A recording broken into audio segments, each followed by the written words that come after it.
नमस्कार बच्चों, आज का हमारा पाठ है कक्षा 9वीं क्षितिज भाग 1 के काव्य खंड से मेघ आए कविता, जिसके कवि हैं सर्वेश्वर दयाल सक्सेना जी। इस पूरी कविता में कवि ने प्रकृति का मानवीकरण किया है, यानी प्रकृति को मानव के रूप में दिखाया है। मानवीकरण अलंकार के माध्यम से ग्रामीण परिवेश का वर्णन किया गया है। इसमें कुछ प्रतीक लिए हैं कवि ने, जिनके माध्यम से उन्होंने कविता का वर्णन किया है।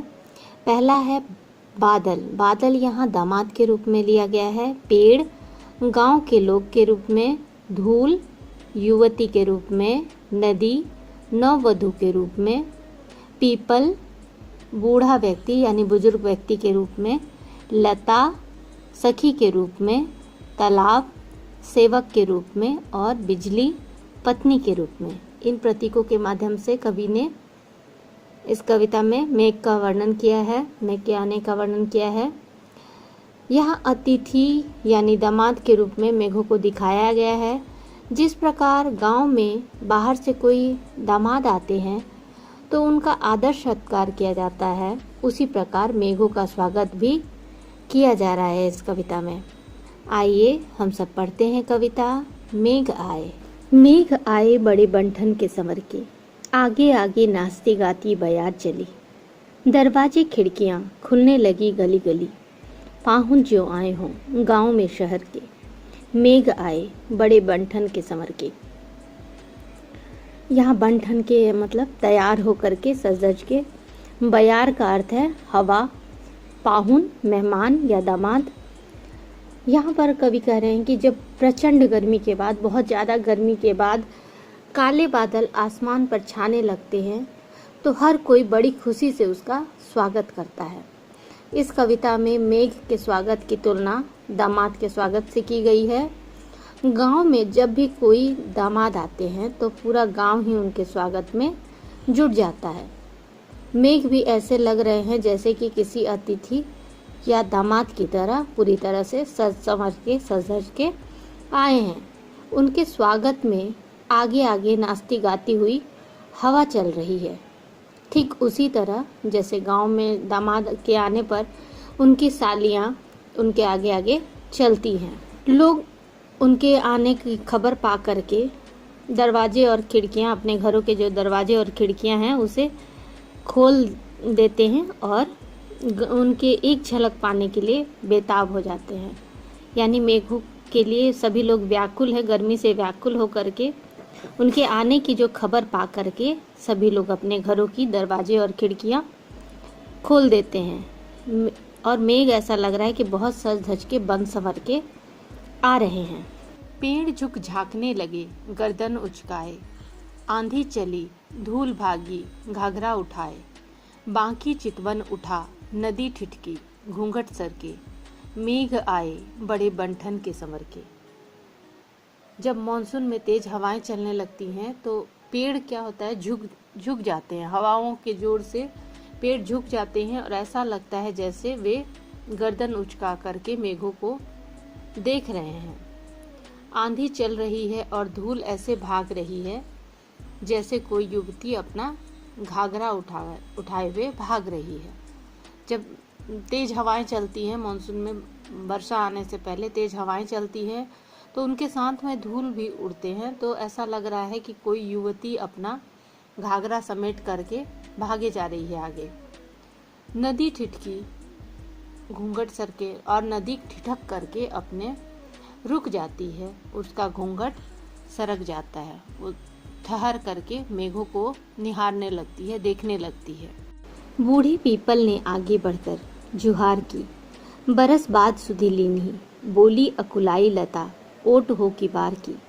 हर साया ताल लाया पानी परात भर के, मेघ आए बड़े बंठन के संवर के। यहाँ जुहार का अर्थ है नमस्कार, अभिवादन। सुधी खबर लेना, याद करना। अकुलाई का अर्थ है बेचैन हुई। किवार का अर्थ है दरवाजा। हर्षाया प्रसन्न हुआ। यहाँ पीपल को बूढ़ा कहा गया है। पीपल के पेड़ प्रायः बहुत पुराने होते हैं। हम देखते हैं कि बहुत पुराने वृक्ष हमें मिल जाते हैं देखने को पीपल के, तो इसीलिए यहाँ बुजुर्ग व्यक्ति, घर के बुजुर्ग सदस्य के रूप में पीपल को दिखाया गया है कि पहले मेहमान के आने से जो घर के बड़े बुजुर्ग होते थे वे उठ करके उनका अभिवादन करते थे, स्वागत करते थे। तो यहाँ कवि कह रहे हैं कि पीपल के पेड़ जो हैं वो आगे बढ़ करके मेघों का अभिवादन करते हैं। लताएं ऐसे किवाड़ की ओट में चिपक गई हैं जैसे व्याकुल होकर के वो पूछ रही हों, एक शिकायत भरे लहजे में उनसे पूछ रही हूँ कि इस दामाद ने तो बहुत दिनों बाद हमारी सुधि यानी खोज खबर ली है।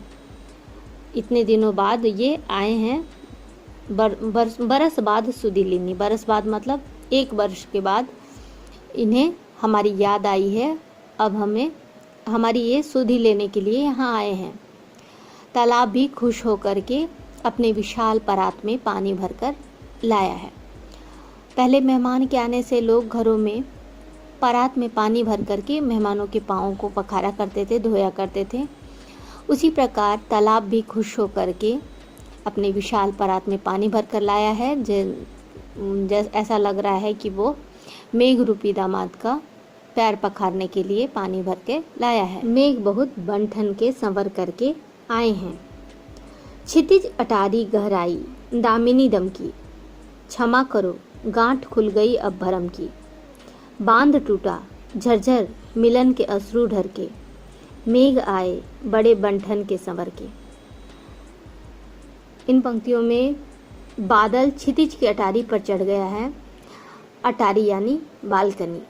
मेघ को अटारी पर देख करके बिजली खुशी से चमक रही है। जब क्षितिज की अटारी पर मेघ आ जाते हैं तो पूरा जो है अटारी गहरा जाती है मतलब काले रंग की हो जाती है और उन्हें देख करके बिजली खुशी से चमक रही है।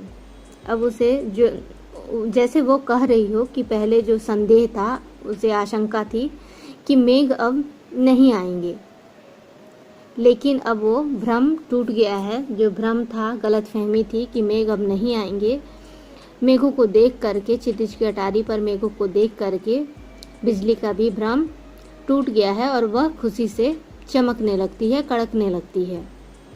मेघ और बिजली का मिलन हो जाता है। दोनों आपस में मिल जाते हैं जैसे बहुत दिनों के बाद पति पत्नी आपस में मिले हों, और उनके आपस में मिलने से उनकी आँखों से मिलन के आंसू झरने लगते हैं, यानी मूसलाधार बारिश होने लगती है। इस प्रकार मेघ बहुत बन ठन के सज धज के संवर के आए हैं।